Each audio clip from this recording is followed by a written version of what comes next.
Hello, everybody. My name is Hannah Jo, and tonight I am seated with Leo Canneto of Zendo Stereo. Hello, everyone.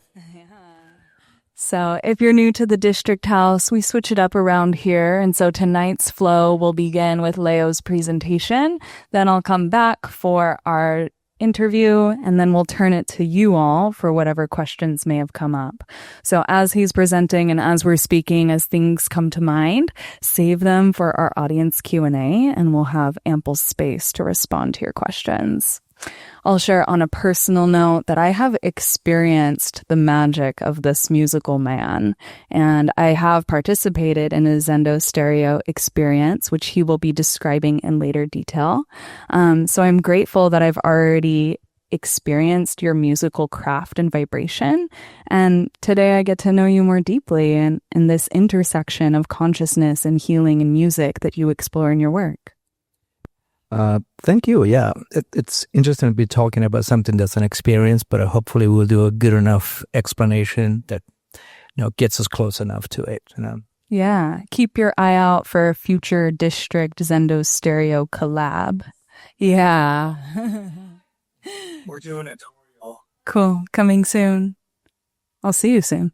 Okay. Well, thank you for coming again. I appreciate it, and I hope to be able to give you enough information to be dangerous, but not too much. There's a bunch of disclaimers in this thing that will just the information is coming in real time, right? So a lot of the stuff is not definite, right? It's like we are part of that, like, oh, we're figuring that out. Like this format works, so that thing is interesting. Would have been dogmatic about it, right? It's like leaning into discovery more than, this is exactly the way it is. How are we doing? Excellent.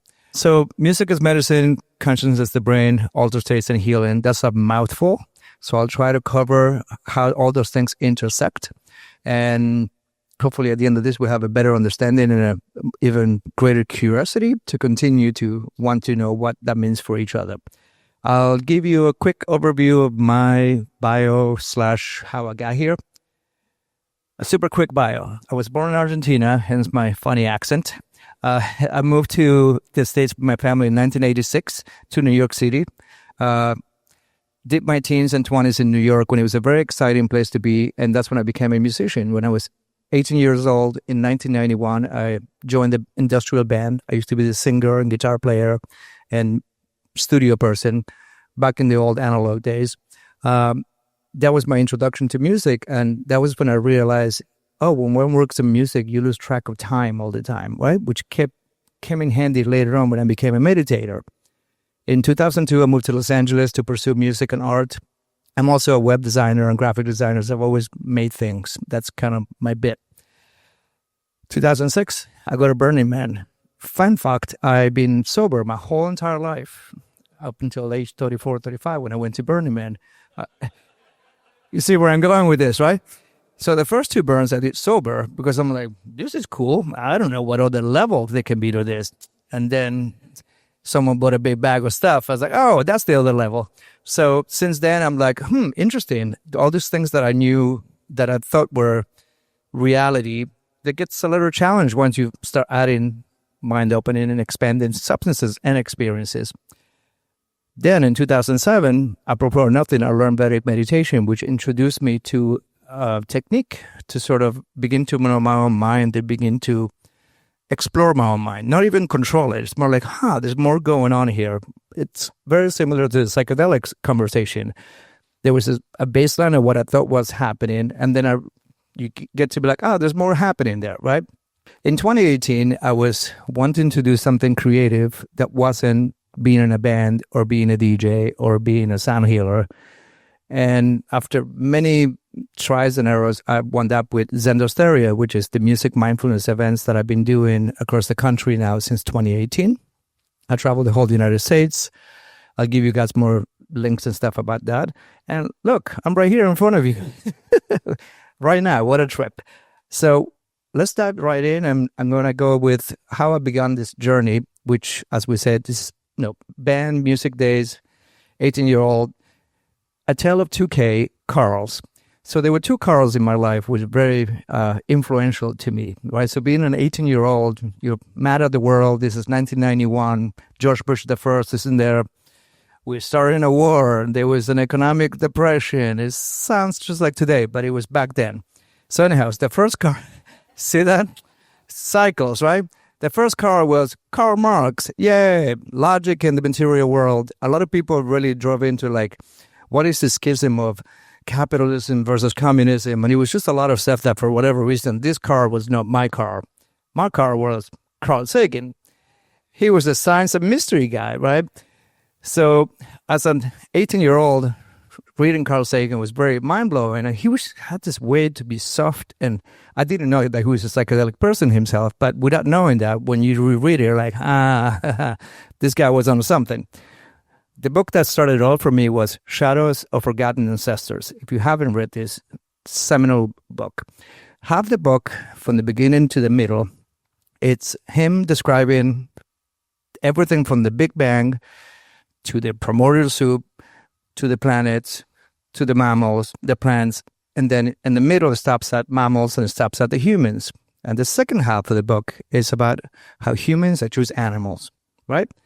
Anything that you think you do that you're special, nature does it. Usually better at some levels, right? So it was a very humbling, like, wow, I'm a big part of this thing, but I'm also tiny me. And that kind of, at that time with Carl Sagan, it began my quest for this interesting thing that I consider calling the consciousness pickle.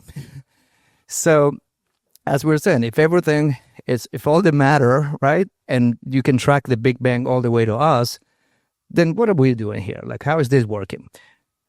So there's two main ways that you can look at how consciousness either comes together or it's everywhere and then we are part of it. So the first part is that consciousness as emergent phenomenon. The idea is this: from the very beginning, matter continues to organize itself more and more and more until it peaks into this consciousness that we may be a part of. Right? So then there is basically collective properties, not individual parts. What that means is your liver is not conscious. I am, right? My liver is inside of me, but we're saying this is just the liver, right? And that's a very materialistic way to looking at the world, which is also puts us on top of that pyramid as we're special, right? And as Carl was arguing, we're not. That doesn't mean you're not special. That means you're not special in the way you think you should be special. It deflates your ego a little bit, which is actually very healthy. So this idea that there's a lot of matter and then a tiny bit of consciousness at the very tip and only we have it. Maybe your pets, right? Because we like them. But anything we eat, no consciousness there, right? Plants have no consciousness. Rocks have no consciousness. Okay, so on the flip side, we can start with consciousness as fundamental, right? So the idea that Big Bang was the consciousness. And it continues to split into more and more matter. And each one of that piece of matter has some consciousness. Not all of it, with just different degrees for sure, right? But the idea is that I like the matter as consciousness condensed, right? So that sets us up like, oh, I'm a part of this big thing. And I'm actually kind of connected to this big thing, right? That made me feel better as an artist. Like, what am I doing here? Oh, okay, we're all just trying to piece this big puzzle together, right? Clearly, I subscribe to the consciousness as fundamental, which then leads me to my conclusion, which is nobody knows. And I feel fine because that would be a big ask if I was like, and this is why.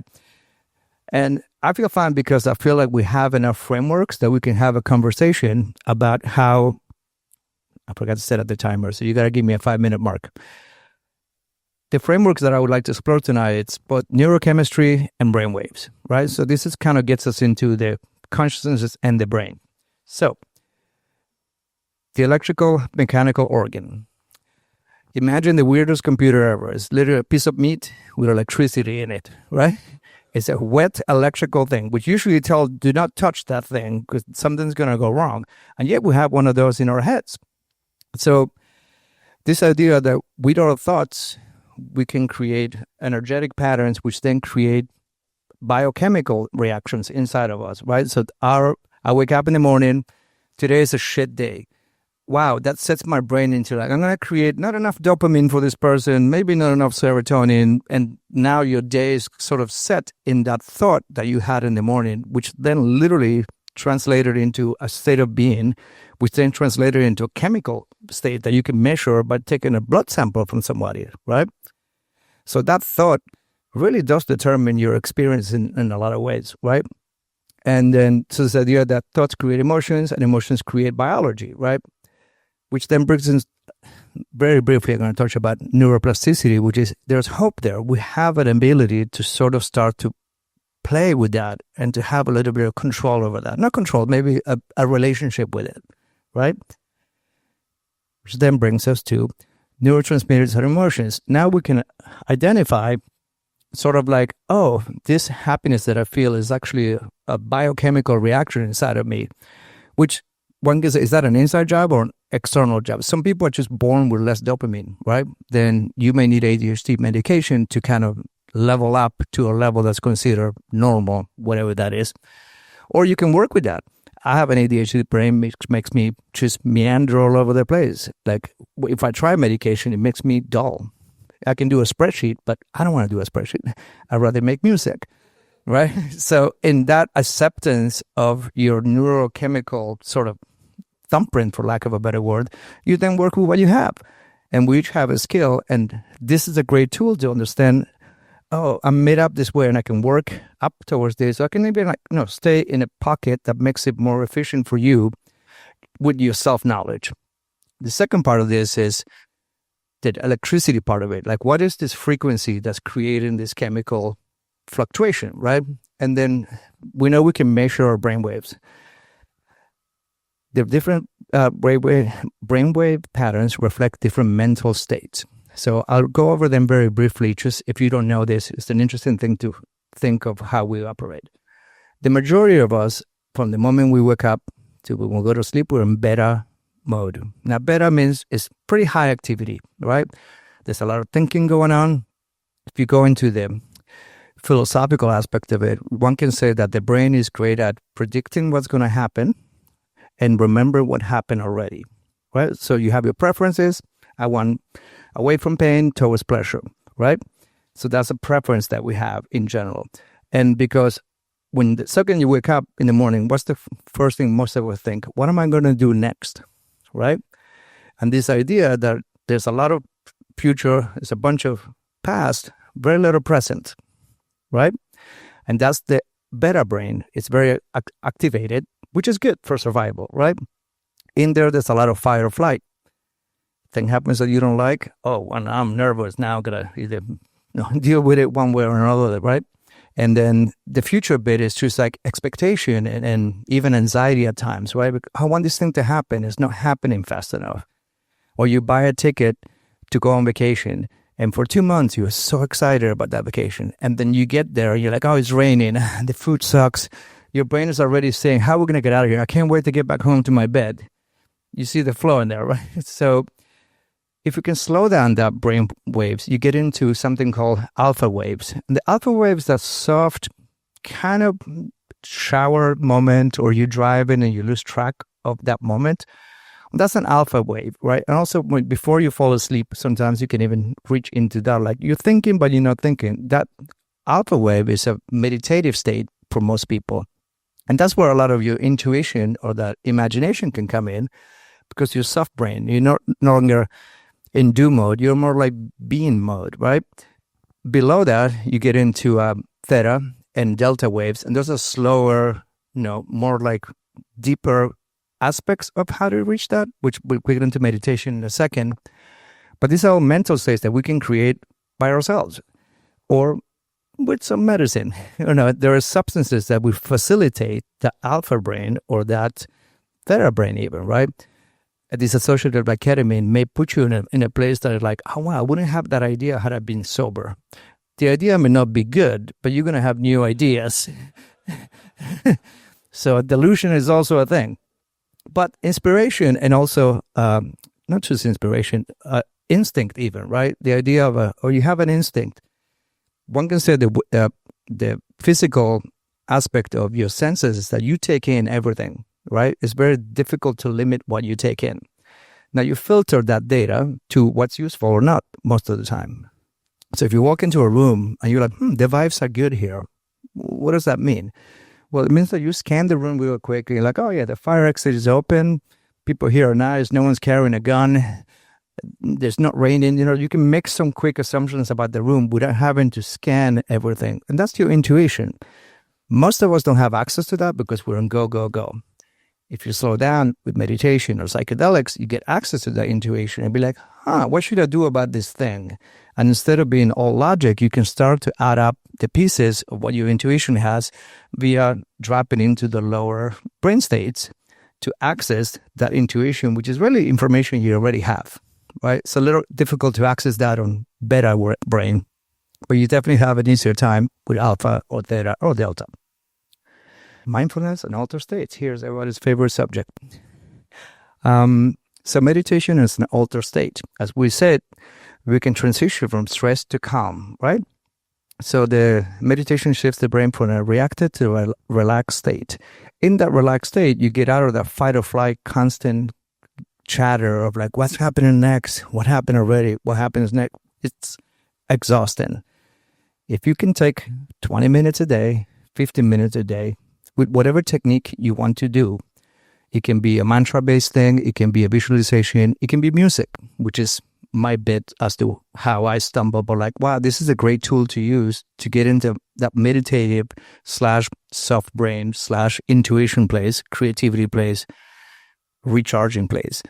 Like we want to have things that are not just fight or flight responses in us, right? And it's very difficult to do that when we're go, go, go. Art brings us there. Meditation can bring us there. Sex, psychedelics, those things that we can do that puts us out of the ordinary brain are great states to pursue temporarily, of course. And that, again, we need to live in the default world, but there's something beautiful about being able to reach beyond that. Here's a graphic you've probably seen so many times, which is a brain on psilocybin and a brain without psilocybin. What's really happening on the one on the left is that you see in a brain that's very, I'm going to think this, I'm going to connect this to the most obvious channel, right? In other words, if I flick a light switch, I expect the light to come on. If we're on psychedelics, as you know, if you have ever tried them, I'm not assuming anyone has, allegedly, your brain starts firing up in kind of interesting ways. You may have a smell that triggers a sound or a color that triggers a memory.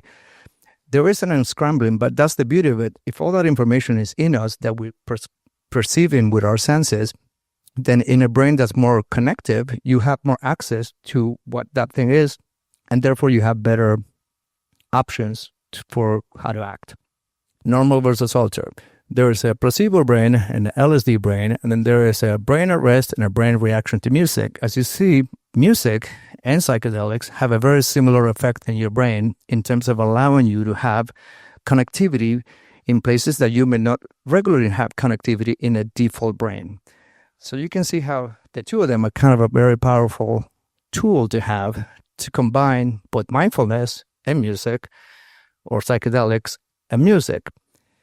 You can do it in a recreational stage, which basically means, I don't think recreational is bad. I think you're recreating yourself. You're recreating your reality. So when people are like, recreational, I was like, yeah, you're having fun. Like, that's a great place to be at. You know what I mean? Like, and you can have great insights, just like you would in a therapeutic environment with a doctor or a therapist. Now, there's degrees, right?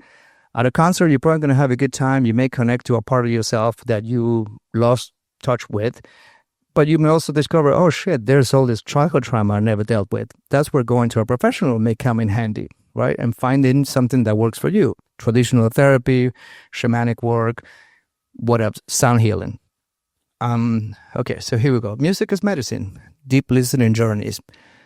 At Sender Stereo, what we do is we'll use music as the mindfulness focus of our practice. So instead of being a mantra or a visualization, we're saying, hey, let's put some headphones on, and so your senses are limited. Let's close our eyes so we've included a little more brain power for the music, and let's pay attention to what the music is doing. If you are using this is a picture of a Xander stereo, just everybody wearing headphones laying on the ground. So we use the music to alter the brain waves at one level. So as we know, slowing it down, right? Just get out of that chatter tends to just slow down your breathing. You're slowing down your thoughts. So that idea of dropping in and going down, nothing wrong with fast music. Clearly, we all had that dance floor moment in which, that thing is really, 120 BPMs and you're feeling like a form of release. And I'm more meditative. We want to be a little more internal, a slower / not always slow, but the idea of a journey, and I'll go into it in a second, is to get to experience different aspects of ourselves and to trigger different memories, different insights with music as sort of our band leader, right? And then to build an alpha bridge, which is, again, get out of your default mode and get into the music, right? That's all you need to do. That's the first step. And then from there, it becomes a choose your own adventure. So music journey is a psychedelic experience. There's a person with a blanket, a pillow, an eye mask. That's a very good eye mask too. And a pair of headphones. So now we're creating brain states to facilitate emotional experiencing and processing, which is another huge part about music and mindfulness. Most of us don't have time to experience our emotions on a daily basis, right? Something comes up, you're at Trader Joe's, you're just going to pay and get out of there, right? Like our society doesn't have a lot of spaces to feel things. There's a place you can do that. For $300 an hour, you can sit in front of a therapist. There's usually a box of tissues between the two of you because that's okay to cry there. Pretty much everywhere else, no go, right? And it isn't just sadness. It's joy. It's anger. It's disappointment. It's the whole range of experiences that we can have emotionally, which most of us don't have a chance or a container to have that. So imagine if you have headphones and an eye mask, no one can see you cry or laugh or do whatever, and I give you permission to just let it rip. You'll let it rip, especially on that non-beta brain and an alpha brain.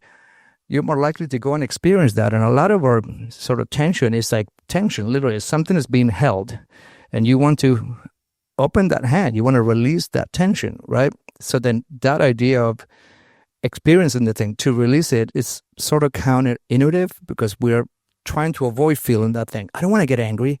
I'm the cool meditative guy. Guess what? That's not working for me. You know what I mean? Every once in a while. Now, there's a great thing about expressing your emotions rather than acting them out. So if you feel anger, don't go punching people in the face. Be like, hey, I'm really angry right now with this situation. I need to step away for 5 minutes and feel this freaking anger. Then we come back and we have a conversation. That's some ninja level mind control thing you do, but that's a great way to go about life, right? Which again, if you have a practice, a meditative practice or a music meditation practice, which often, however you want to, once a week, once a day sometimes, defrag that hard drive, let it come out, feel it, and then you can go about your day like, okay, cool, I got this. I can have a conversation about this thing rather than being caught up. Community is another huge component of this practice. And music usually is a concert, traditionally in a tribal setting. It was us and our friends. We sat around at the end of the day, bang some drums, sing. Why community? Especially nowadays, the loneliness epidemic of everyone and every app and every whatever, VR, AR, AI, a bunch of letters saying, don't be together. Let's not do this. We trained ourselves to think, oh, people are yucky, they're noisy, let's avoid them and let me have this experience on my own. And clearly, I will argue that we have been losing something, right? We're losing a part of how we evolved over 3.5 million years, right? And then you have, 10,000 years of civilization, and in 20 years, we're like really, slowing it down to a way that like it's measurable, right? So to get into a concert, to get into a sound bath, to get into a group like this tonight, which is, I guess, such a hippie word, vibing off each other, right? But it's true. There is electrochemical, pheronomically, when you are in a setting like this, that there's a bunch of people, everyone comes into the room with a different sort of level of stress or calmness, right? And I've done this before where we put the headphones on, I give a little intro, people go in. 15 minutes in, if I take my headphones off, I can hear everyone breathing at the same rate. So in a concert, people in the crescendo, you take the inhale, that's like the drums are building, and then the release happens. Subconsciously, we start to kind of vibe off each other. So if there was that one person that was very hyper and that one person that was super low, and then we all kind of, first all the waves are kind of doing this, and eventually they start doing this. There's a cohesiveness to a room of people. And also, when you are in full body music, which is another aspect, when I use the headphone, I also have 2 sub-bass speakers in the room to feel the music. And there's a lot of science coming out about how beneficial it is for you to feel bass. You're literally vibrating your chest. You're vibrating the top of your nose, which you make nitric oxide, which is a great compound to help healing and brain function and all these different things. I'm not a doctor, so don't quote me on it, but go to the Google. And so this idea that we were doing these things naturally without the science, and now people are like, let me go into the lab and figure out why we feel so awesome after a concert. Well, you're around a bunch of people, you have a full body experience of this cohesiveness that we are creating at a level that when I'm sitting on my own in my chair, I just can't. I have nothing to regulate with, right? So the co-regulation is a huge part of why group settings and group gatherings are still very much needed. And one can argue more needed now than they have before because we used to have them. So I'll tell you guys a little bit about how I got to what I'm doing with Sender Stereo, and just to kind of give you an idea of like the traditional framework versus a modern framework. And a traditional framework, first of all, a tribal setting is something that we lost. We don't have a tribal setting anymore. The shaman was a friend of the family. There was a group of 150 people living together. So when the moment came that you were stuck in grief, the elder shaman would be like, hey, you're not doing well. Come for a walk with me. I'll have some plants I want you to eat, right? And then that process would be like, hey, you're grieving or you're stuck in whatever thing, you need help, right? And that person could see you needed help. No, you didn't book an appointment. And the idea was then that person will go through the process with you. And then a day or two later, we'll check in on you. How are you doing? Oh, you're doing great. That was integration. No, there was no integration. We lived together. We take care of each other. So in a traditional journey structure, i.e. with plant medicine, i.e. in a tribal setting, you had a very simple ascent, peak, and descent kind of journey track, so to speak, right? And that's also used in traditional therapeutic psychedelic. No, the whole Hopkins playlist is basically that. It's like you have an ascent, you have a peak, and then you have a descent. I like the idea of emotional rooms, and if you can see, my thing is not as linear, but the idea was that I think of the journey as we're going to explore this house. This house is very big. And each room, when I say, hey, I'm going to play this song, we're all going to hear the same song. But we each go into a different room because we each have different stuff to work with. So I always say, the violin song is not a sad song. You have sadness in you right now. So this violin song is going to trigger some sadness in you. And you're going to give yourself permission, hopefully, to feel sadness for 3 minutes. And then you're done. Now, the person who just fell in love, the violins are freaking romantic. So they're in Paris and they're kissing their love, same song. So I've seen people cry, this person's laughing, this person's giggling, because we're all going in different rooms as the music is, in a timeline, obviously moving forward, right? And the idea is to be in a place long enough to feel it, but not long enough to feel oppressed by it if that's something that you're not quite ready to work with, which is why the therapeutic model, then the talking part of it helps, because you can unpack what came up in the journey, right? The journey is not the time to unpack it. Afterwards, it's the time to unpack it. But I always say it's almost like we're in a deep diving expedition. I'm the lead guide. I'm going to have the lamp. You guys follow me. You get whatever you need to get there. Then at the end, I'm like, hey, guys, we need to come back up, which is how I get you out of the journey. And whatever you picked up at the bottom, it's yours. That pearl, I don't have it. You have it. It was already inside of you. We're able to kind of bring it out and observe it. Hopefully, like I said, transform it if you have to, or just own it. Sometimes like, oh, I didn't even realize that, I haven't had that thought in a long time. I just recently personally had a realization about a relationship that I thought I was completely processed. And in our journey, it's like, oh, I didn't process how awesome that relationship was. Because all I could think is it was so shitty when it ended. So that last bit deleted the previous 7 years, as an example. And the music again, music, I usually use no lyrics, and I use instrumentals as a way for you to sort of have whatever story you want to have inside of that, right? Which is actually as a picture of like, it's interesting, past, future, and now. I said that now I'm doing gigs in the church spaces, which used to be where people would go and be in community. But churches right now, there's empty buildings all over America. There's nothing happening. And then as you see there, like everyone gets the little station, they get the headphones. Actually, in this particular technology, the floor is actually a sub-bass floor. So you're actually laying on sub-basses. So you are in the vibration of the music, but with the headphones, you have the clarity of the music, which is kind of why I went with the headphones rather than with speakers. And then at that, you have the fidelity and also the entrainment. You want the music to kind of take over your chatter, right? So I'd pick music that has texture, that has panning, that has, movement beyond what a regular song. Most songs have, tension and release. You have the different aspects of the song that lead you to a emotional state even. And actually, I want to show you real quick how we're doing with time. 5. What is it? This is in Berkeley, actually. In Berkeley, that particular place. I've been going there like once a month. We'll make it look like here eventually. There you go. Done. We have the lights. So zenderstereo.com, you guys, that's where you'll find anything from me. There's also links to music in there. That my mixes are there. So if you want to do a mix at home, sometimes at the end of the day, there's like sleep mixes and actually specific psychedelic medicines that are labeled them for that purpose. And it's great because it's free and it's people all over the world listening to it. So I'm always like, wow, Morocco, how the hell did that happen? Awesome. I wanted to show you real quick my what an usual session for me looks like. So I'm using production software instead of like, let's say, DJ software.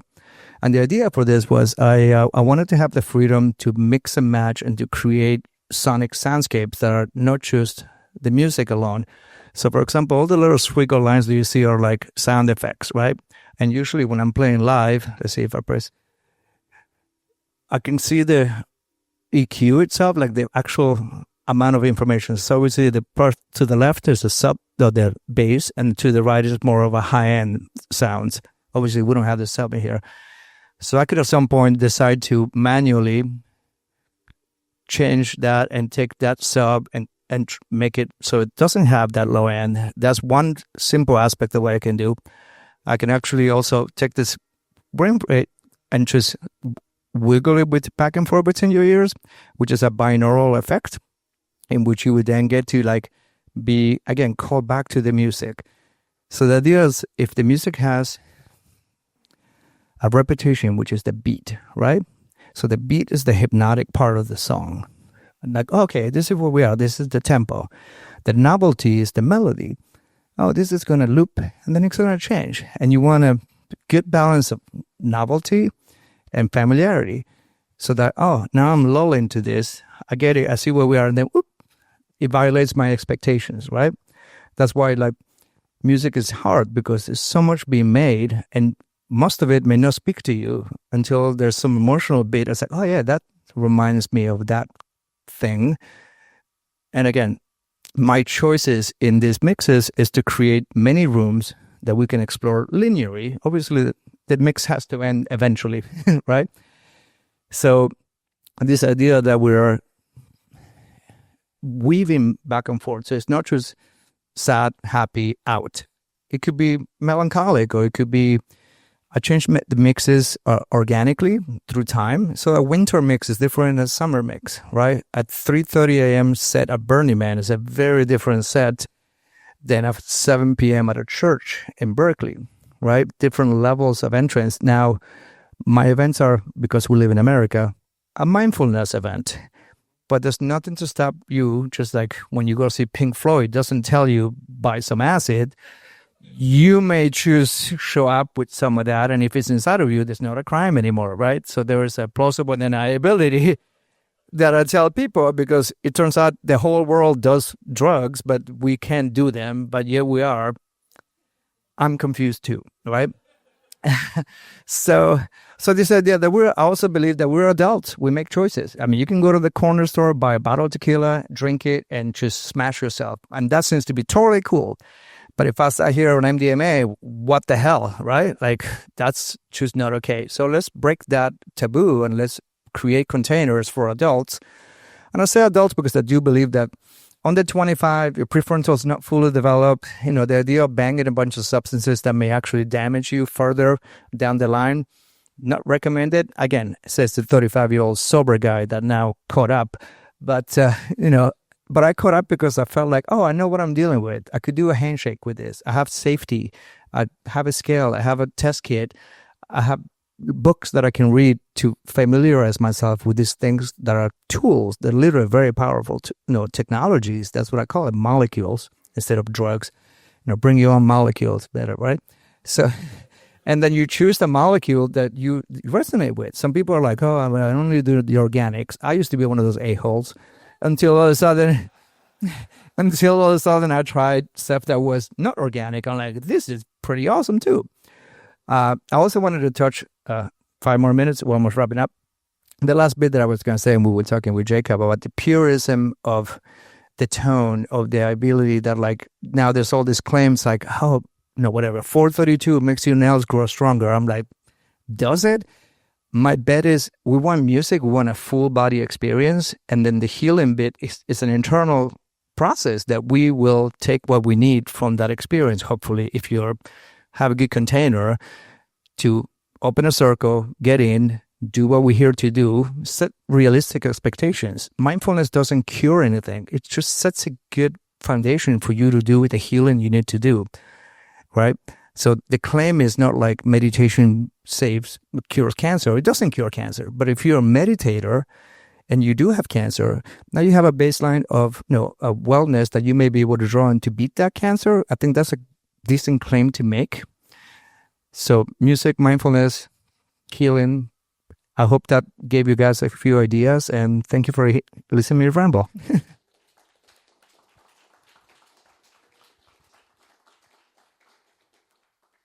That was awesome, Leo.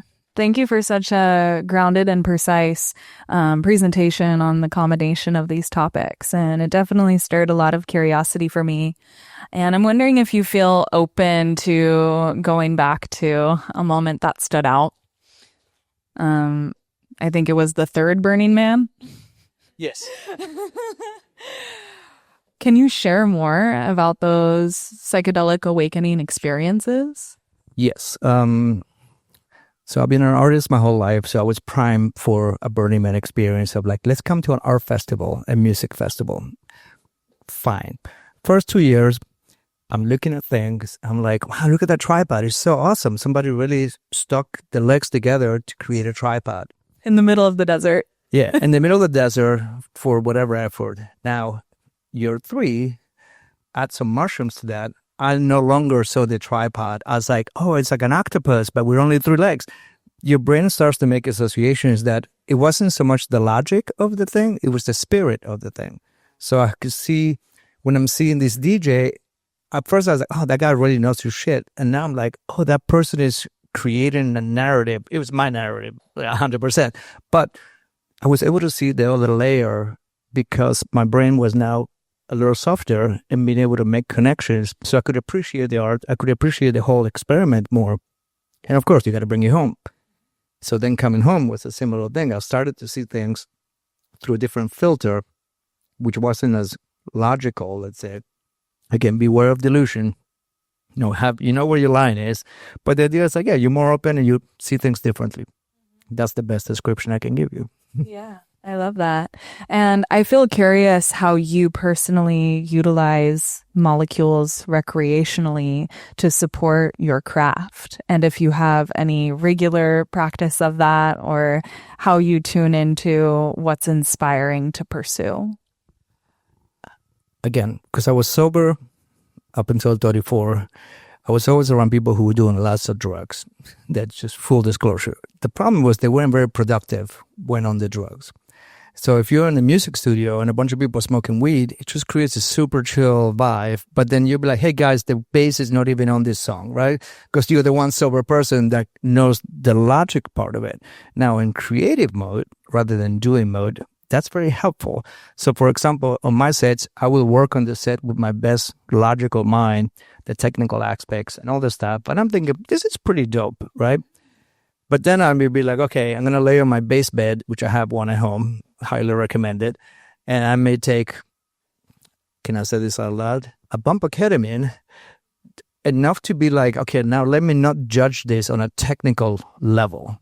Because then I'll be like, oh, the dBs are, no, I just want to feel this thing and try to get as much of my logical mind out of it. And then a lot of times I'll do that test and be like, ooh, that third song, ugh. You know what I mean? Sober, that worked. But on the medicine, I'm like, this is too dark. It's darker than I wanted to be as an artist. So then the tool became, don't do stuff when you're altered because mechanically it's a disaster.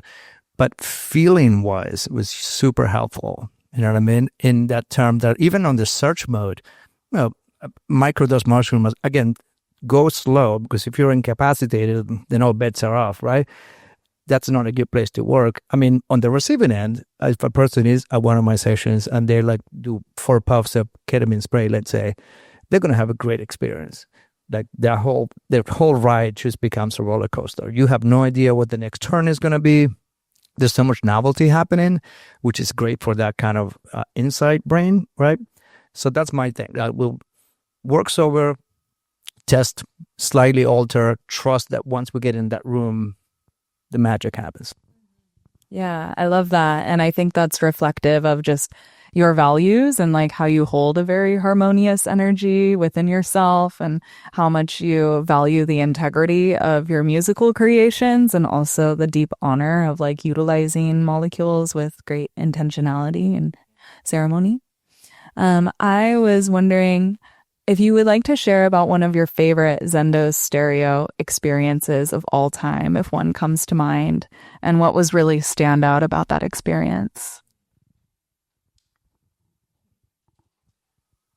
Let me build on that because I'm thinking of this a bunch. I said that Zendo stereo, it's not the thing that I do, it's the thing we do. And so the premise is this.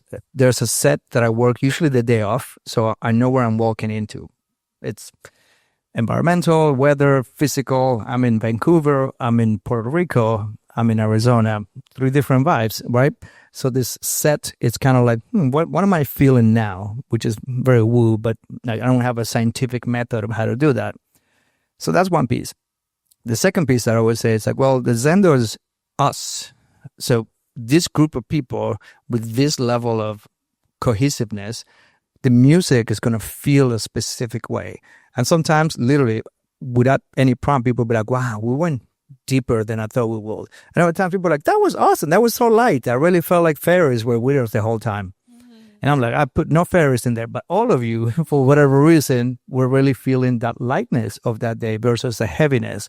Like right before the election on this last one, I was super hopeful that weekend. I was like, full disclosure, I was one of the people that was thinking the woman was going to win. And just in case you didn't figure that out. So going in, it was like the weekend before, it was Sunday before the Tuesday.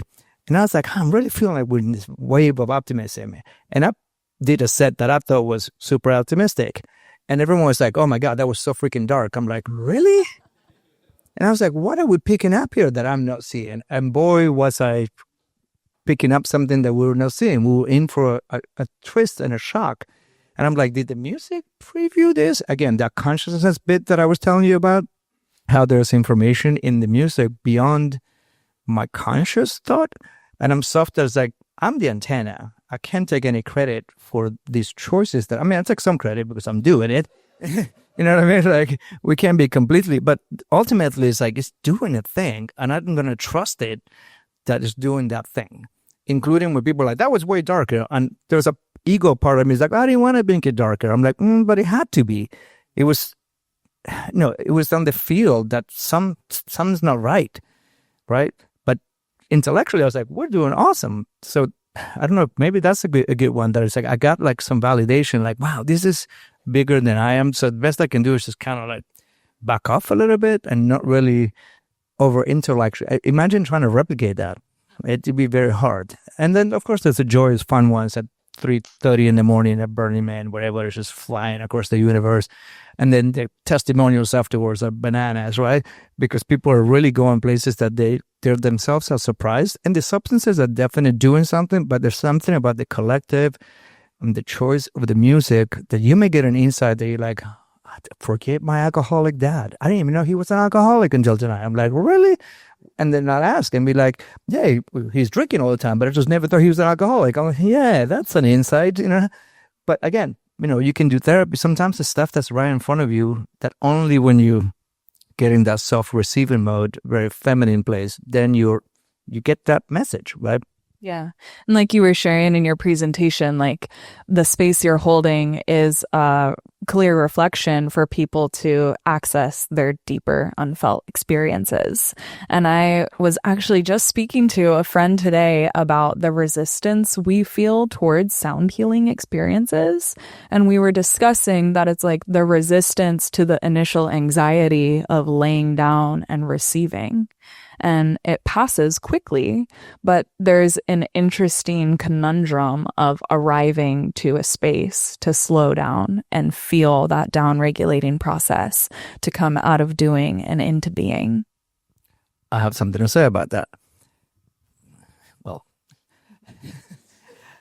that sounded way too strong. I think that the setting up of the container is very important. So if we're going to agree that in this container, you get to relax, I'm going to watch the door. You know, you guys fly across the universe. You're very vulnerable right now. I'm going to acknowledge that. You're going to have an eye mask and a pair of headphones, and some weirdo, me at the top of the room, it's going to be there. It's my job to watch the room. No one's going to touch you. I'm not going to touch you. I'm going to make sure no one touches you. No one's going to touch your stuff. In this next hour, we're just here to be human noodles, right? I tell just as long as you don't bother the people next to you, it's your practice. But that's the priming, right? You have to create the container to let them know that that's going to happen. Because if I don't, I'm like, yeah, get super vulnerable right there. Good luck. You know, and I feel like a lot of times, especially like sound healing right now is a very hip thing. And I'm 30 years in my musical and meditation and psychedelic journey. You can take a 2-week class and be a sound healer.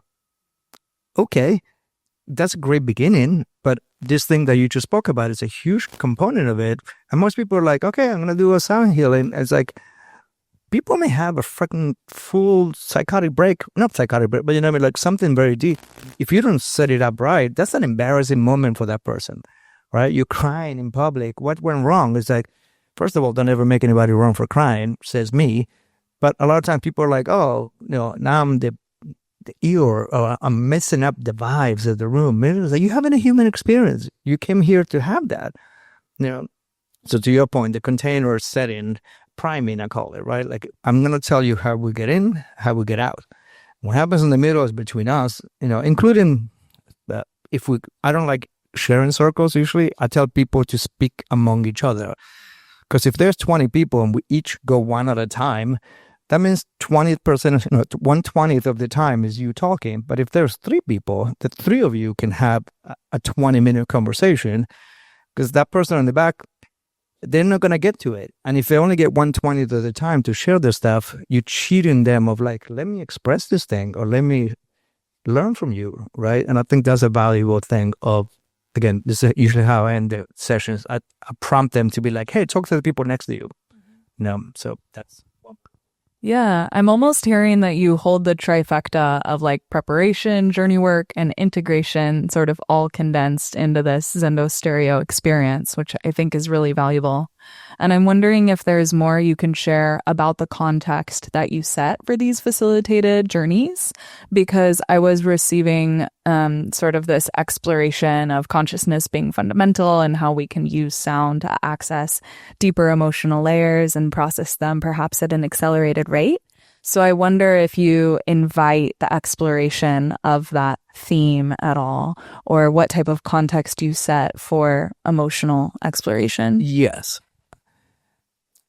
I try to be much like in this light and humorous as a way to sort of create a level of comfort to then do something a little more complex, right? So this idea that we're like, hey, we're taking a psychedelic nap and everyone has a giggle, right?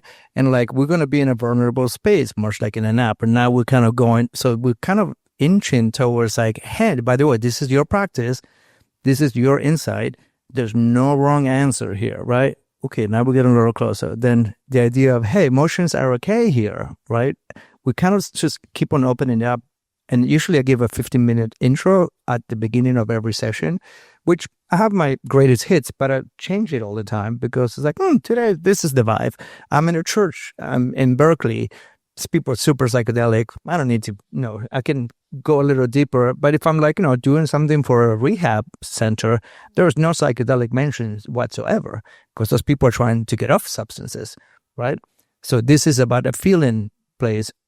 And then I adjust around that. But you're correct. I like the idea that the integration happens in the event because I got to trust that once you leave this room, you're probably not going to see each other again, right? You're probably not going to call me up 2 days from now and be like, what's up? That's why I encourage people, hey, have a practice, have a friend, have a therapist, have a miracle worker, witch doctor, or shaman, whatever you want, as a way to kind of create this tissue, I'll say, right? Because the idea is like, it's a practice. It's an event, but it's a practice, right? Like people are like, I went to the gym today. Look, I lifted a weight. I'm done. I won gym. It's like, no, you lifted a weight. Just like if you did a journey, it could be the beginning of a practice. They're like, oh, once a week, I want to just turn the phone off, tell everybody I'm out, or I'm going to get 5 of my friends together at my house tonight. We're going to put some headphones on or we'll put whatever on and have a thing that is not us going to the bar to scream in each other's faces while drinking flammable fluids, right? As a thing. And then to create this other alternative, which is like, hey, a mind expanding evening together. No one is the shaman. No one is the therapist. We're just friends. But guess what? We trust each other. And like, I have a shorthand with you. Hey, yeah, you're just going through a breakup. Well, you may have a little more sadness tonight than average. And then homeboy just, went to whatever, a place that we all are curious about. Get quiet, resource yourself. That's another thing I always tell people. I call it the roller coaster experience. If you ever been to like Six Flags or whatever, it's usually a 1 hour long line to get in the thing, right? No one talks to each other on the line. It's like awkward shit. And everyone's like looking around. Well, it's taking a long time. You do a 30-second roller coaster. Afterwards, people high-fiving strangers, hugging them. You just had an experience together. Now you have something in common. Xander's theory is that we are just going to go into a place in which we get to do something together. So the ending bit, no one's like, what do you do for work? Never. It's like, I remember having my bicycle stolen when I was 6 years old. Okay, that's a yummy thing to talk about. What's that about? Right? So creating these places that we for ourselves access, I call it like level 1, 2, 3, 4, 5 conversation. Level 1 is like, hi, what do you do for work? Or, what's your name? Where do you live? Geolocation is super important to people all the time. Trust me and say. The point is like, let's get to level 3, 4, 5. What are you about? What's exciting you? Tell me something that it's coming up for you. That's the kind of conversation we want to generate at the end as the integration bit, if that makes any sense. Yeah, I think that's awesome. I'm so glad that you're doing that, creating that space for people to go deeper within themselves and then access greater depths in community. And I feel curious, I think this last bit that you just shared is my favorite thing that you shared, like the experience versus a practice. And because I see you as like a channel for this very devotional art form that you're offering humanity, I wonder what personal practices you have to stay clear and receptive and attuned to these different fields that you're accessing. I've been meditating since 2007. I'm on a 1,400-day streak right now. Wow. Like 1410 today. I use an inside timer just every day. Boom, 20 minutes. Do it as soon as you wake up. That's been a game changer. Even though I've been meditating consistently over the years, it was originally a 21-day challenge. Clearly, I took it a little. But the idea is like, if you find a little, just even if it's 11 minutes a day, to just get quiet. it can just be just me listening to music, or it can be I'm saying Shazam over and over in my own head. That little bit of, I almost call it like a reset, right? Even sometimes I choose woke up, and it's not like, and then we turn the phone on, and then we go into our day. Like, to break a pattern interrupter, that's what I like doing. And sometimes it's in the middle of the day. Now I'm like phone calls, trying to set up, oh, what time is the gig, blah, blah, blah. There's a lot of logical stuff. And then halfway through the day, I'm like, I lost the plot, right? That 11 minutes, I'm not going to do shit. I'm not going to solve this problem that I have. I'm just going to unplug, right? And then that's like a very good daily default. But like, I like the daily practice, the weekly practice, the monthly practice, the yearly practice. There's a book called Stealing Fire. I don't know if you ever read it. And it's Stephen Kotler, right? Yeah, and then they talk about the hedonic calendar. And it's a calendar in which you say, what am I going to do every day for myself? And that could be a short thing. I'm going to meditate for 10 minutes. And what am I going to do every week for myself? Well, I'm going to go to 2 yoga classes this week. Great. And what am I going to do this month for myself? I'm going to go into nature at least one time, and maybe I'll do a mushroom journey once a month. And what am I going to do seasonally? Well, I want to do a major journey every season. And then once a year, I want to go to Burning Man and blast my brains off with every molecule known to mankind on purpose, right? I say, seriously, that like I'm giving myself permission to be like, this is not responsible, Leo. This is not having to get up at any time, Leo. I'm going to be up for 3 days, and it may hurt, but I'm going to learn so much about myself. And like, can I keep my happier limits also, right? So it's not like bravado. It's more like, I'm going to give myself permission in this container because this container is awesome for that. I'm going to ride a bike for a whole week. It doesn't matter how ultra I am. I couldn't function that way. I wouldn't want to. But when you go to a festival, you go to a place like that, that's like the hedonic calendar. The idea is that a lot of people have this random moment of insight, and it happens accidentally. Right? Oh, I went to a church in England and started crying because I've never been in a place that beautiful. But you can plan those things, and that's with the hedonic calendar. If you give yourself these little baby steps, when you get to the 4-day not sleep deprivation, friends, exploration, your brain is already, okay, I meditated every day. I took care of my body weekly. I did stuff seasonally, so I'm not hungry all the time because nothing ever happens. No, stuff happens. It does because I put it on the calendar, right? It's like, come here every Wednesday. That's your every Wednesday. I know where I'm going to be. I'm going to do a thing. And I think it's not like about routine. It's about familiarizing yourself with that mind states that you get at all these different levels. My daily meditation is not psychedelic. It would be terrible if it was, right? You don't want to do that. You will fry your brain and your body will fall apart. But you can do stuff safely once a month, maybe sometimes once a week. Depends on what your molecule of choice is. And then my ketamine doctor says, you could safely do ketamine once a week. I'm like, okay, maybe. I would say try not to. But if that works for you and you can get in and out, then that's your molecule you're working with. Then do that. The last bit of this is cycle out. Cycle through those things. Anything that you're doing too much of is probably not that good for you, right? So in this hedonic calendar, it's like, oh, I'm going to do this seasonally. I'll do San Pedro once a season. That means every 3 months, 4 months, right? You go do a thing. And if you skip one, no problem. You catch it on the next one. Right? That makes sense? Yeah, absolutely. I love that model that you just presented, and it's the first time I've heard it that way, but I see within myself the way that I do create those cycles. And for me, there is something lovely about having something to look forward to as well. It actually is almost like creating a boundary. Like I get to see the space that I get to play within, knowing that there is a next thing or an edge to meet. So I love that. Thanks for bringing that here. Yeah, I want to give space for the audience to ask their questions. So if you do have a question, you can raise your hand, and myself or Becca or someone around you will bring you a mic, and we'll have space for about the next flexible 15 minutes. First of all, grateful for you talking about, I think, the emotions we label as negative emotions. I think that's the first time I've been here and anybody in this space has mentioned any emotions that are not deemed positive. I have found myself in the last few years exploring those emotions more with curiosity. And I'm curious if you could share some of the physical effects that people share with you of physical symptoms decreasing after these sessions, whether it's chronic pain or sleep disorder. But I'm really curious to hear about, people's physical reports of, you creating such an amazing container and walking people into it in such a beautiful way. And I'd be so curious to hear the feedback of people, what they've shared. Yeah, that's a great question. Thank you for that. There's another great book called The Body Keeps the Score.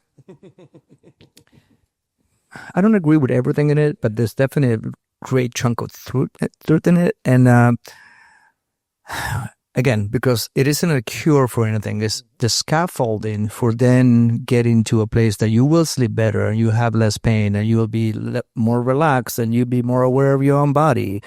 Oh, I have lower back pain. Well, your chair may be crappy. And if you're aware of am I sitting straight? Well, that feels a little better. But if I do this, then that awareness that you create is where some of that healing can happen as one layer. The second layer is sometimes the awareness, and I've had this happen when I've been in a journey, altar, and then I'll have a thought about whatever it is, and I feel myself tensing up, right? And it's like, well, I don't want to do this right now. I just want to have fairies and, whatever, I don't know why the fairies kept on. But the idea that your resistance, when you notice it, again, because you're aware, and then you're like, I'm going to try to relax this contraction, right? But then that may come with a thought about I'm going to think a happy thought about that person instead of, I don't want to think about that person. They're like, oh, my chest is now relaxing, right? So then I will say the trick is to become aware enough to be like, what feels good and what doesn't. So that tension, I can't sleep. Okay, what's going on? Well, were you on your phone for the last hour looking at every terrible news in the world? Well, maybe let's turn the phone off for an hour before sleep. You're still going to look at the phone all day long. I have a no apps until 1 p.m. rule. I still look at the phone. But if I can do the morning without looking at anything, whatever terrible thing happened, it will be there at 1 p.m. Right? But guess what? I just got the whole morning to myself. And sometimes you go until 4 p.m. and I'm like, I don't deserve a medal, but trust me, it's hard for a lot of us. So the awareness is what you want to, it's that gap between reaction and action, right? So my reaction is something happens, oh, I don't like it or whatever, rather than what's happening here? Oh, why can't I sleep? Dumb questions that you can ask yourself, not dumb, simple questions that will seem basic. That's why we skip them, right? So it's is this pain because I banged myself into the chair, or is this pain been here since, that thing happened, right? And that body keeps the score thing. I usually have lower back pain. I did 53 days of Xander stereo, a lot of planes, a lot of driving. Couldn't get rid of this pain in my back. I came to Ohio to see this woman who is a healer / masseuse. I walk into the room. She goes, "Oh, that's anger." I'm what are you talking about? And she's like, "That's you have a lot of unexpressed anger." I'm like, okay. I had a breakup 2 years prior. I'm like, how the hell? That's no way that's happening. She does the treatment. I feel better. She's like, you still need to get rid of the anger. You need to express that anger. I'm like, I'm not calling my ex of 2 years and be like, hey, I just went to a masseuse. I got some words to say. But guess what? 2 years later, no, that same year, I'm driving back from Burning Man, cover in playa, a whole week of Banana Land. Somebody's beeping the horn next to me, and I'm like, just pass me. I look over, and it's her. I'm like, how the hell is this happening? She's like, hey, you want to pull over at a park and talk? I'd love to pull over and talk. So anyways, to that point that we were saying, express your emotions, don't act them out. So I wasn't supposed to be angry at her. I was supposed to be like, hey, that thing really hurt me. And that was not cool. Thank you for that lesson, but I'm good, right? And we're good. And two things, you never get to do that to me again. And now that I know, I will make sure that I will avoid that thing from happening. I haven't had back pain since then, and I've done hundreds of gigs since. That's a pretty good, to me, proof of getting in there really helps, you know what I mean? And just soft. Don't just, think you're going to nail it right away, but baby step yourself in it, and you may find some, hopefully relief. Thank you. Sure. Thank you for sharing, Leo.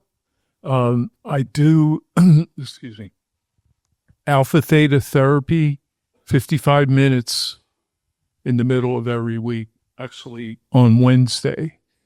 And what I'm asking is when you do these 1 hour, usually what I find is I need about 2 hours after my session, and I've been doing it for 14 years, so I know like how to measure what's going to allow me to re-enter and integrate where I went. How long do these folks have to come up before they leave? I usually try to do 2 to 3 hour events with like, a 15-minute, hey, get settled, a 15-minute intro. And this is assuming we have no medicine involved. I've done stuff with ketamine clinics and MDMA, assisted therapy, therapists, and psilocybin. Those are like multi-hours, at least 2 hours, because if we do an hour of music, I want you to have an hour of just sitting there. And I tell people you can journal, you can talk, or you can just stay in the music. I usually keep music playing beyond the journey. So ideally 2 hours minimum, so you at least balancing out in and out. And longer it's better, especially if there is medicine. But on a festival's settings, like we're not going anywhere, just chill. I usually don't do let's get out of here, lights on, like a yoga class. That doesn't work. So you're correct. Give it at least double the time equal the time that you were internal to be external. Thank you. Sure. Thank you.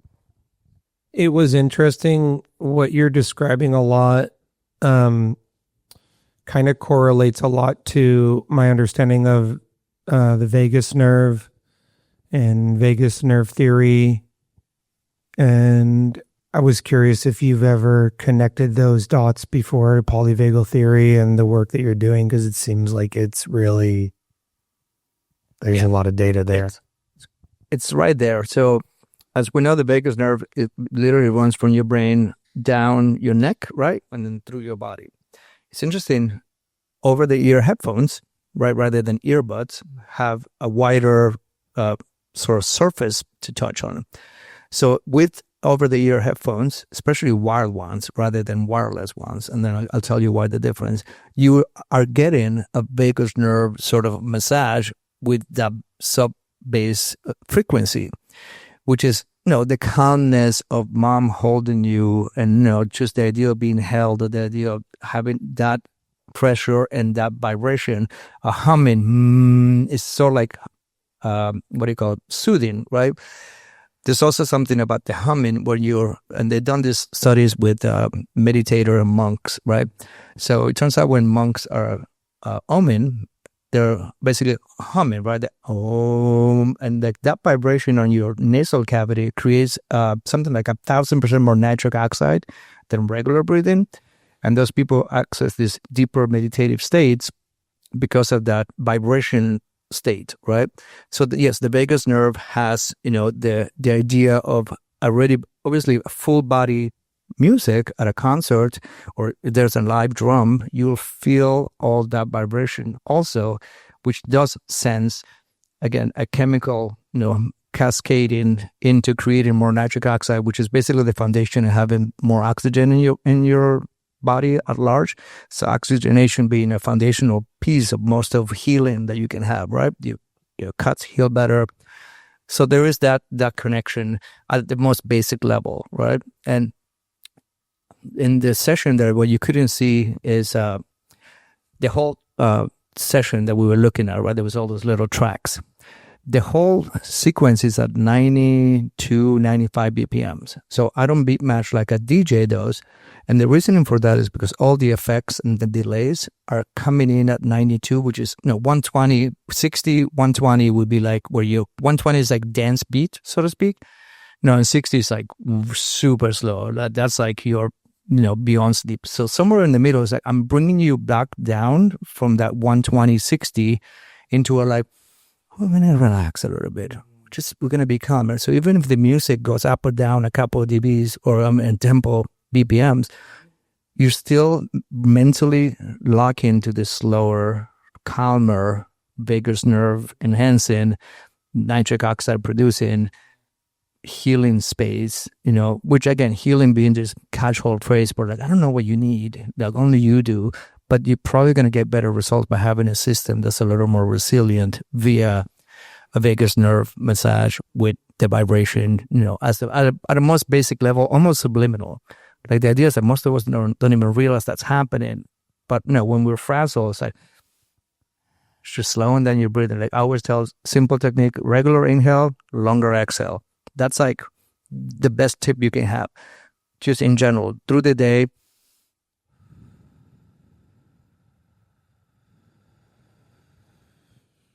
That's pretty good, right? So what you want to do is like literally habituate. I habituated myself to be able to do like 3 times as more. But if you do it at first, it may be half and half, and then stretch the exhale a little bit more. And that allows you to release, that just to get more nitric oxide in your blood and to oxygenate better. And the stay and play thing, because I've never heard the, whatever, if it's I always confuse sympathetic and parasympathetic and dorsal vagal, but that stay and play concept, did you come up with that on your own? I heard it somewhere else. So it's like fight or flight is the one that we know. So it's like, what's the opposite of fight or flight? Well, how about we stay and play? Like, I'm not going to fight you, right? And if I'm not going to fight, I'm going to stay. So then this is this is interesting because a lot of times in that hypnotherapy, they'll do like, what are you feeling? And they'll like mentally walk you through, sort of like, what does this feeling feel like? Oh, it feels like a sharp rock. Okay, that's a feeling because you stayed with that feeling for a little bit, enough to describe it, right? So in that stay and play, it's where like, okay, I'm not in actual danger. If I was, I'll get the hell out. Don't stay and play, right? There's a tiger, leave. That's what fight or flight is for. But 99% of your situations, there's no tiger. It's a phone call from the person that you wait on, or is the challenge. Sometimes turn on the fun machine. Oh, look, jiggly butts, dead babies, war. It's like, your brain is capturing all that. So now you feel a little frazzled because you just saw like people getting murdered or kidnapped or mistreated, even though the next thing is a jiggly butt. And you're like, oh, I'm done with it. No, you're not. Now your system is in fight or flight. So stay and play means I'm going to not go in that machine. I'm going to watch a film or read a book that I can then engage all of my imagination in one specific channel. That's the problem with the feed, right? It's just like they say that we now suffer some kind of like a digital amnesia where like if you look at 10 reels in a row, you can ask people, what was the 5th thing? And they're like, I have no idea. Even though you literally just looked at it like a minute ago. That's not good. Our nervous systems are a little slower. So the stay and play means find situations in which you can just, as long as you're safe, which most of the time we are, give your attention to that thing. And you're going to have a better quality of experience. And it also seems to tie into, like you saying, afterwards, people seem more social, It seems like I've heard people say rest and digest, but the stay and play, I just really like that. So thank you. Thank you. We have time for one more question. Cool. Hi, I'm Kay. I'm also a sound practitioner, so I think that the space that you create is like really, really cool. And I'm curious, of all the work that you do, what excites you the most, whether it's like speaking or seeing people's like reactions or results? I think it's a dance, right? It takes a lot of preparation to be spontaneous, right? So the more you prep, the more you practice, the easy that delivery can be. So I'm 8 hours a day in front of the computer listening to stuff, and that sound goes in a folder. And then at night, I'm going to work on a set, and then we're going to present the set, right? And each one of those pieces has its own level of satisfaction, let's say. Now, obviously, having people, in the experience as a sound healer, unlike a DJ, we get no feedback. It's literally people are sleeping, right? There's no movement. So a DJ, if you're having a crap set, people leave the dance floor. With me, it's like, most of my time is my own management of my own anxiety. Like there's a part of me that's like, I should shorten this set. No one's liking it. I'm like, who the hell is saying that? No one has.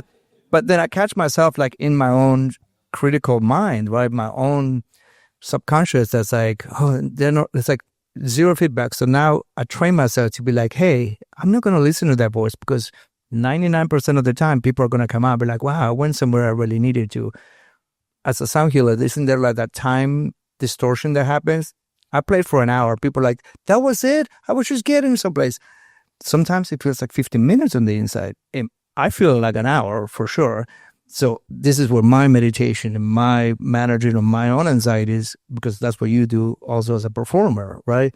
In order to be this confident, I got to feel that, not confidence, to then be like, we're going to be okay, because I've done this a few times. And now I know that when I make the set shorter, invariably thing goes, I could have gone a little longer.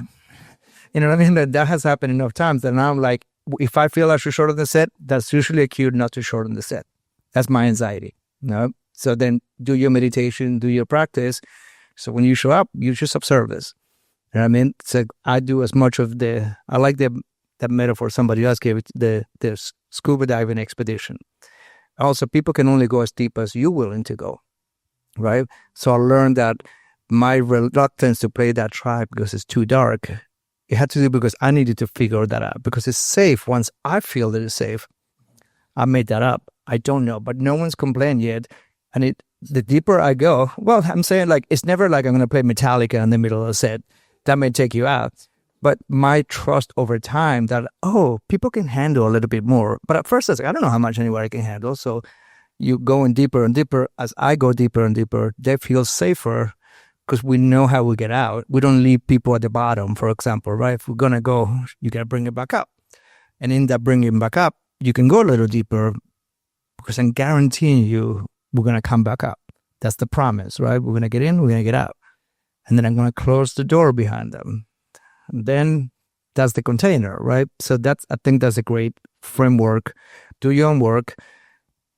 Make a promise, or give him an itinerary, so then we know how we get in and out. Sweet. Thank you, audience, for your questions. We're going to close out with the Change Your Lens series, which is a series of rapid fire questions that I ask every guest. The encouragement is to truly share the first thing that comes to mind. Okay. Let's see. So my first question for you is, who was your greatest influence and why? There's an Argentinian band called Soda Stereo. Actually, I'm wearing their t-shirt right now. I named Zendo Stereo after Soda Stereo. Soda Stereo were like a 80s, 90s alternative band, like a U2 of South America. Like they played the last concert to 250,000 people. 250,000 people were this last concert. No one knows them in America at all. So I feel like it's my own little secret. And then the singer went solo. It became just super beautiful and psychedelic. And to this day, I can do a journey to choose his records. So yeah, Soda Stereo. Yeah. Check it out. Well, that may influence this next question.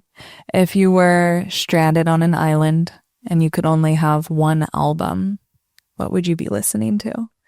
Gustavo Cerati's Bocanada. That's the singer from Soda Stereo, first record, 2000, doing like, it's just like an epic journey in 2000, 1999 to 2000. It's electronic, but it's also organic, and it's psychedelic and cosmic. Love it. Easy answer. Bocanada, Bocanada. It's a blue cover. Actually, the photo, my press photo, which is a blue photo profile, I ripped off the cover of that album. And on this stranded island, you can also have one book to read. What are you reading? The English Patient. That was such an easy answer. English Patient by Michael and Ashley. It was made into a movie that won a few Oscars, but the movie is... I read the book like 20 times, and I think the first 10 times I still was trying to figure out what the hell happened in there. And I read that when I was a teenager, and I continued to read it through my life, and it informed. I did a whole record around that book, and it's a book that changes tenses and person. Like it's told through like there's a narrator and there's the people in the story, and there's like a narrator in the story. But it jumped from like paragraph to paragraph, so it's so disorienting. Like, what the hell is happening? Somebody shuffling cards. Oh. That's me.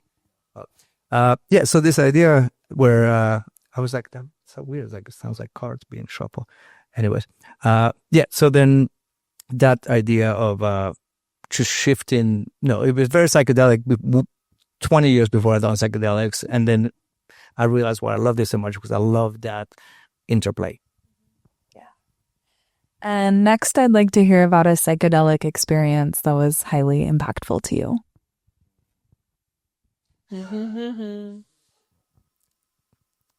I make this story as quickly as I can. 2009, Burning Man on a Wednesday night. Like 10 people decide, let's just take mushrooms and walk in the playa. No bikes, no agenda, let's just go. Anyways, we walking out, looking at art, blah, blah, blah, blah. And I get this sense that I must be alone. I'm like, I'm in a quest to find something. I need to leave you guys behind. And I was the 4-time burner, and the people were newbies. Like, no, we can't leave you. I said, trust, you guys can go. So they're like, we can't leave you. I'm like, you guys need to go. So anyway, so I turn around, and I went on what I thought was some epic journey with sacred geometry in the sky. I lost track of time. Don't know how long that was. And at some point, I hear this laughter, like, it's like echoing in the playa. Where the hell is laughing? And it's like childlike wonder. And then I turn around, and my friends were right behind me the whole time. No one ever left anywhere. They're in a pile on the dirt on the playa, just laughing their ass off. And I had this whole experience, which I thought I walked away. It turns out I didn't. It was one of the most purest moments of my life when like, oh, I guess I'm done with the shamanic journey. Let's go fuck off and listen to music. So yeah, sometimes you just go somewhere, but you don't go anywhere. You're right there the whole time. Just the little illusion of the side quest for a second. Yeah, never. That's funny.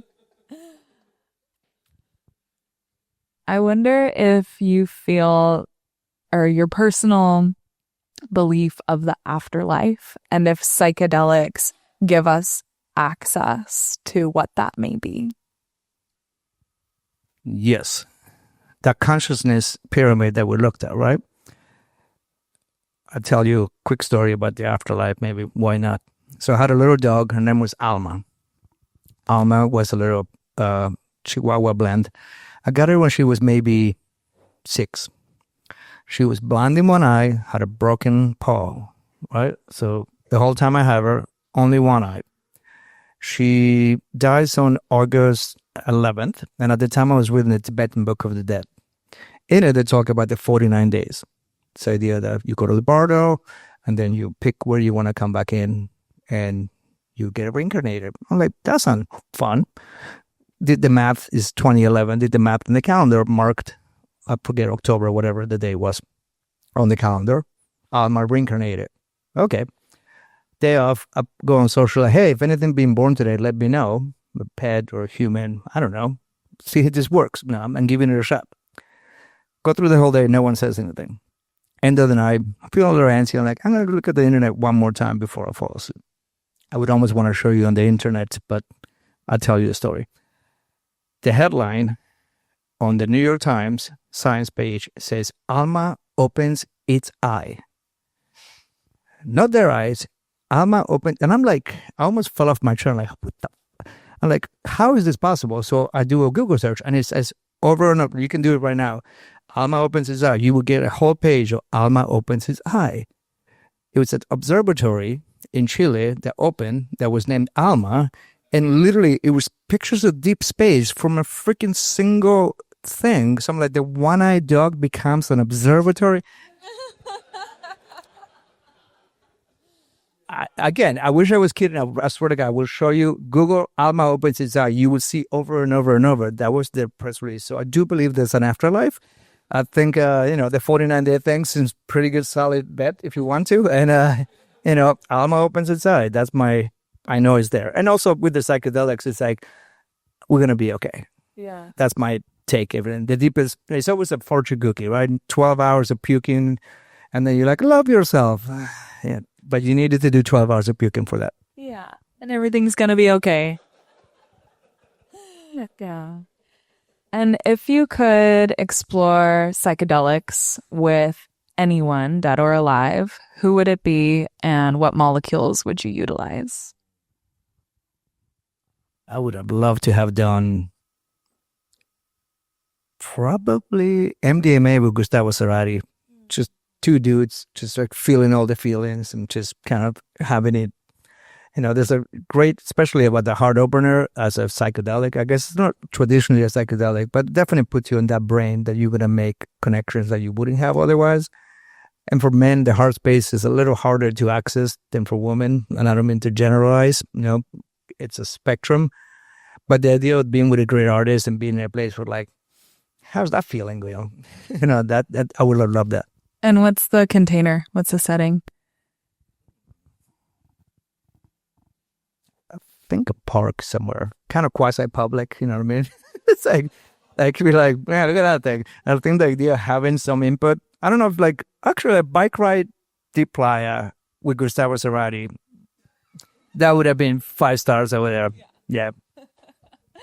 Awesome. I love just tapping into that imagination for myself. Yeah. Well, thank you so much, Leo, for all that you've brought to the